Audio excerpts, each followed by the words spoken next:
Kagaya nito guys, oh. Di ba sinabi ko sa inyo bagong dating? Ayan, may minor scratches pa.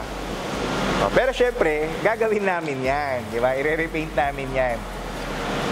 Mga minor scratches lang. Kasi dito sa amin wala naman kami tinatago. So, gusto namin pakita sa inyo kung ano yung may inspect talaga nila. Di ba? Opo. Okay. And then sa under chassis naman po sir, ang titignan po natin dyan is yung suspension po. Okay. Sige nga. Kung titignan po na, sisilipin lang po natin sir kung may basa, may leak. Opo, kung may leak po yung suspension po, yung shock or yung stabilizer link. Kung may leak. Opo, pati yung drive shock. So kung may leak siya, may basa, ang tendency nun, parang may problem na yan. Or Opo, may possibility na may tumutunog opo, na ng mga... possible na may tumutunog.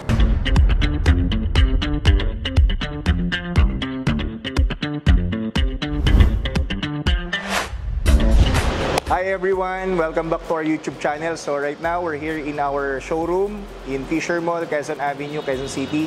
Kasama doon sa video ko last time, pinakita ko doon sa inyo yung premium warranty or yung bakit may warranty yung mga units namin. So ngayon, nandito si Kenneth, Brian, and Gab para ipakita namin sa inyo yung simple steps kung paano sila nag-i-inspect ng sasakyan. Later, i-explain nila sa atin, i-interviewin ko sila kung paano ba yung procedure from engine, interior, exterior, pati po yung under chassis.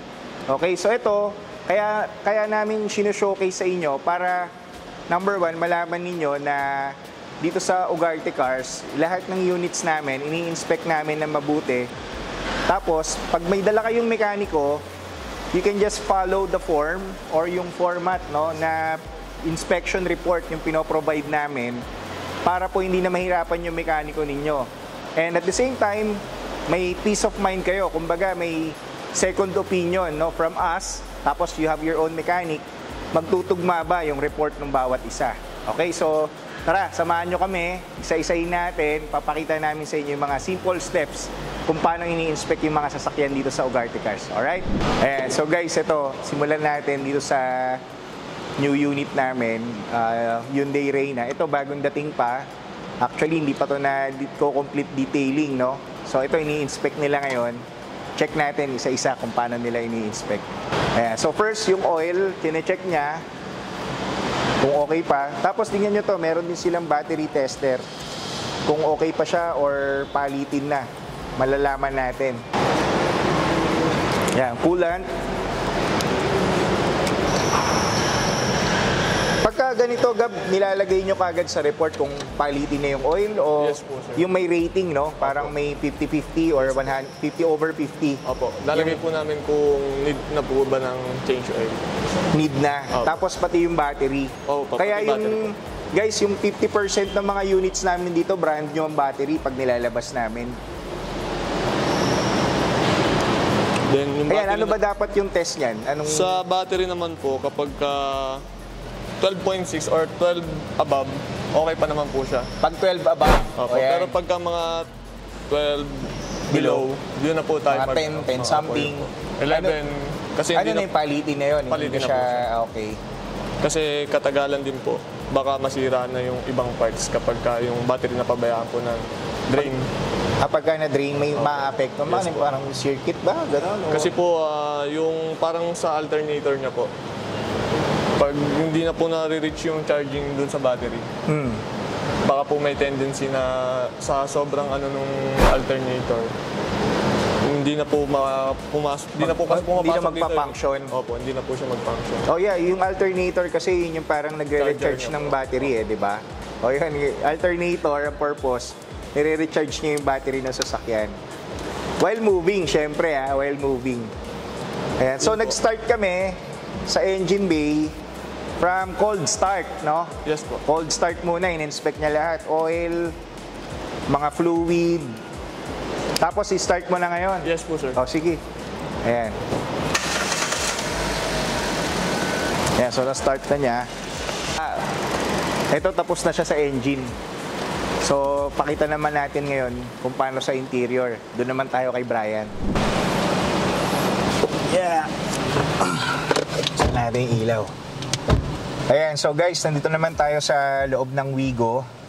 Bagong dating lang din siya. So nandito si Brian para inspect yung interior. So like I said, meron kaming 4 steps. First, yung engine.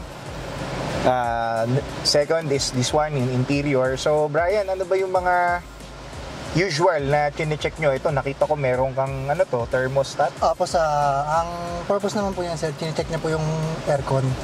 Kung gaano po kalamig. May certain degree ba kayo na dapat required para sabihin na Pasado po. good condition yung air conditioning Meron naman system? po, usually po, 10 degrees po siya. Pero kapag sobrang bago po yung unit, for example, ito po, cold start. opo, bababa po talaga siya ng magsi-0 degree po siya. So, yun po yung parang kumbaga, basis po namin nyo. na pasado po. Oo. Tapos, yan, aircon. I think pati yung scanner nyo dito na rin, no? Opo, sir. Bali, So, they have their own scanner, guys. Ito, nire-rent pa to sa mga mekaniko pagka mag-i-scan ka ng sasakyan. May bayad yan di ba? Pagka sa private mechanic ka magpapa-scan. yes po, sir, meron. Ayan, so ito, i-scanin niya yung unit namin. Check niya kung ano yung mga, kung may malfunction ba or may ilaw. And, yeah, we will see. Ayan, pati yung mga power windows, lahat ng switches, chine-check na nila rito. Ayan. Tapos guys, nasa report lahat to yung mga chine-check ni Brian ngayon, nasa report. Malalaman ninyo. Ito po yung isa. Ayan. Ayan, no pending codes. Opo, ibig sabihin po, wala po siyang nabasang DTC. Yung error, Opo. something. Yun. So, malinis to guys. Ayan, so ini-scan namin. Tapos na, na-scan Okay na mo po, na. ito na po yung Ayan, result. so malinis.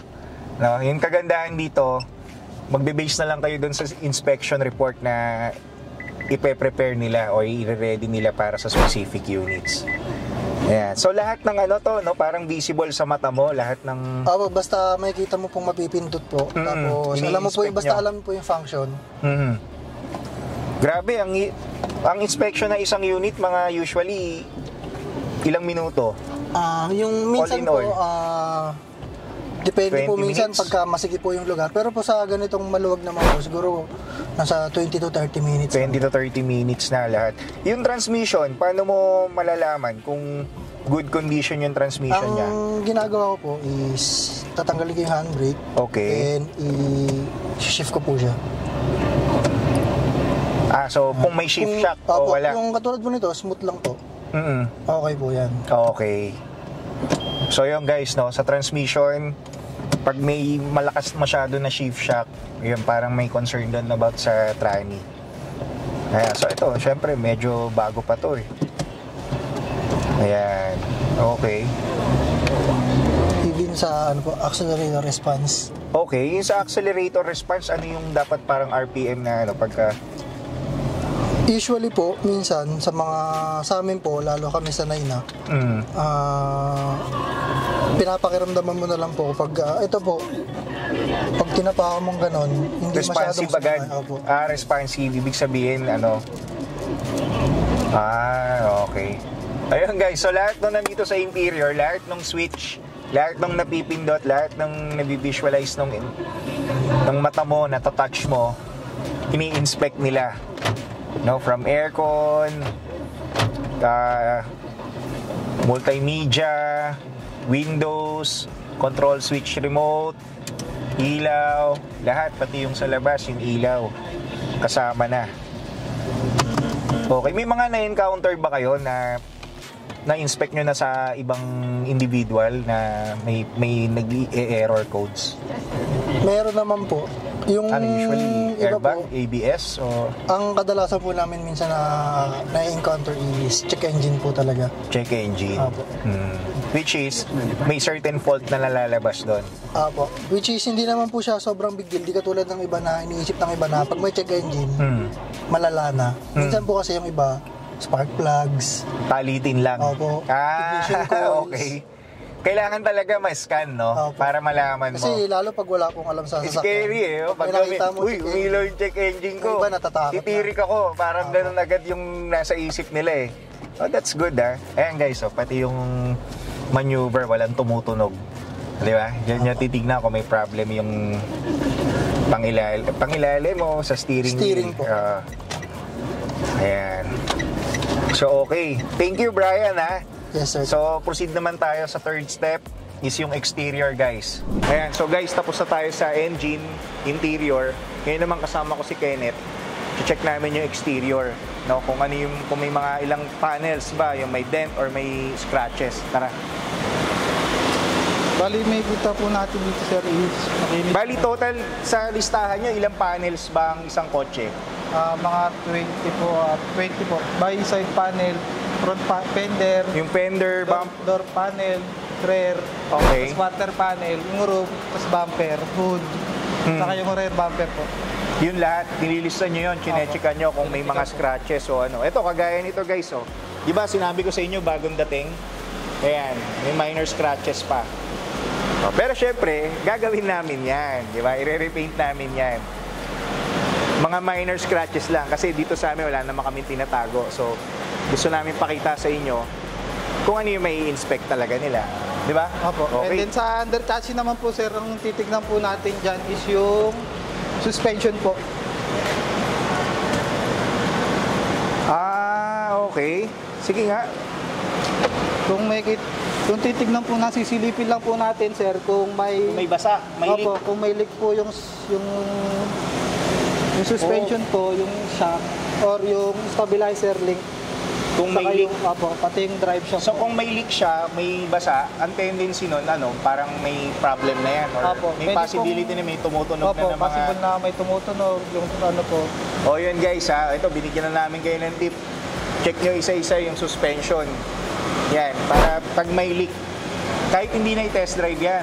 Opo, possible na rin O, iba po. pa yun, kung magte-test drive ka, malalaman mo talaga, di ba? Kasi Opo, may, yung may lagotok experience na mo. maingay na po. Pero kung nasa parking area ka, or kunyari, I think sa bangko, di ba? Yung mga sa bangko, bawal i-test drive eh. Pwede mong gawin yan. Check nyo yung mga Visual inspection lang po. visual inspection. As of now po naman, wala naman po leak, sir. Oh, so ito, ilang panels ba yung parang total na may damage nito? May minor damage, mga minor scratches. Isa, Scratches, run, ano po. Yung dalawa, Dalawa. May konting dent din po. okay. Ito rin po, yung quarter Ayan. panel. Yung sa bumper naman po, wala naman po masyado.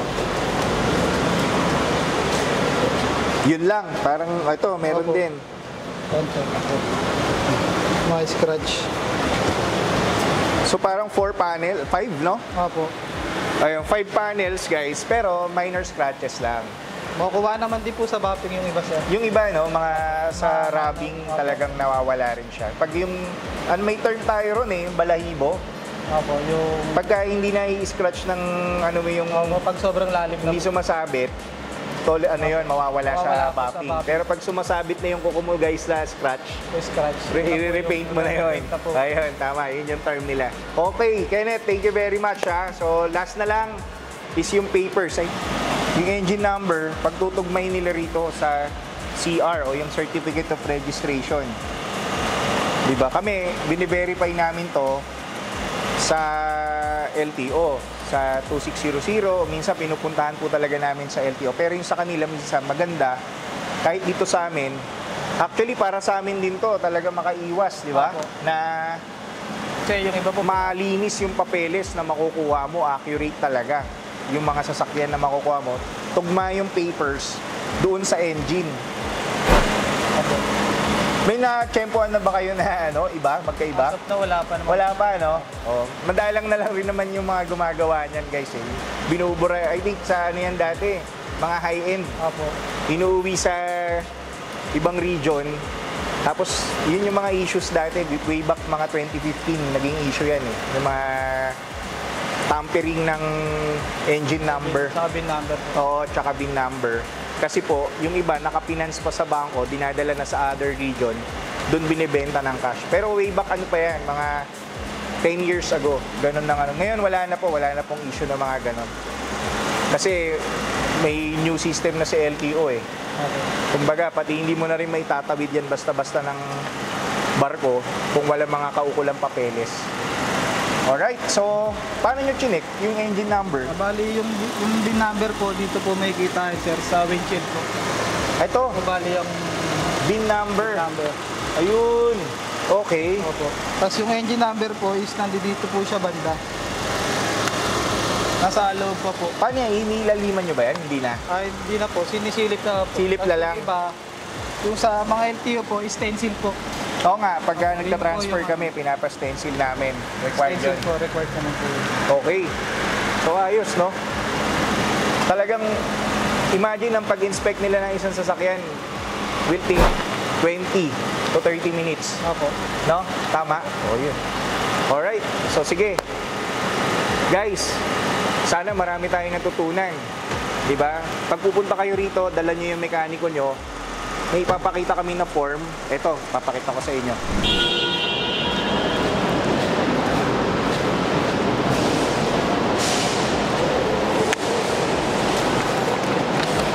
Ayan. So for example guys, ito yung mga chinek natin. Tara, pakita ko sa inyo. Ayan. So ito naman, dito sa specific unit na to. Ito yung mga binerify niya kanina. Yung chassis number, lahat.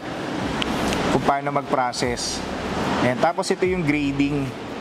Ayan. Registration, body and frame, exterior, interior, engine hood, under chassis. Actually, marami to, no? Pero parang pinagsama-sama na lang natin, no? Yung body and frame and exterior, isa na lang. Engine hood, isa na lang din. Yung exterior, tsaka under chassis, pinagsama na rin. Ayan. So, ito po guys, yung mga chinekan nila. Ayan. License plate number, everything. Ayan po. Ito, meron tayong mga nakita kanina dun sa Reyna. So, most likely, lalagyan nila ng X mark kung merong minor scratch. At syempre, gagawin po namin yon para maayos pagka nirelease nyo yung unit. Alright? Guys, so thank you for watching. Sana marami po tayo natutunan sa araw na to. At the same time, ang kagandahan dito sa premium warranty is we offer warranty for 1 year, 2 years, or 3 years, engine and transmission. No, bukod po dito sa amin sa Ugarte Cars na money back guarantee na 1 week or kung may mga minor repairs na gagawin, ginagawa po namin. Pero pag kumuha po tayo ng premium warranty, 1 year or 2 years po. So you have your peace of mind. Although lahat naman kami, kagandahan dito, na-inspect na yung mga sasakyan na kukunin nyo. Okay, so kung nagpaplano kayo bumili ng used car, punta lang po kayo rito sa Ugarte Cars Manila, located at Basement 2 Fisher Mall, Quezon Avenue, Quezon City. So see you. Thanks.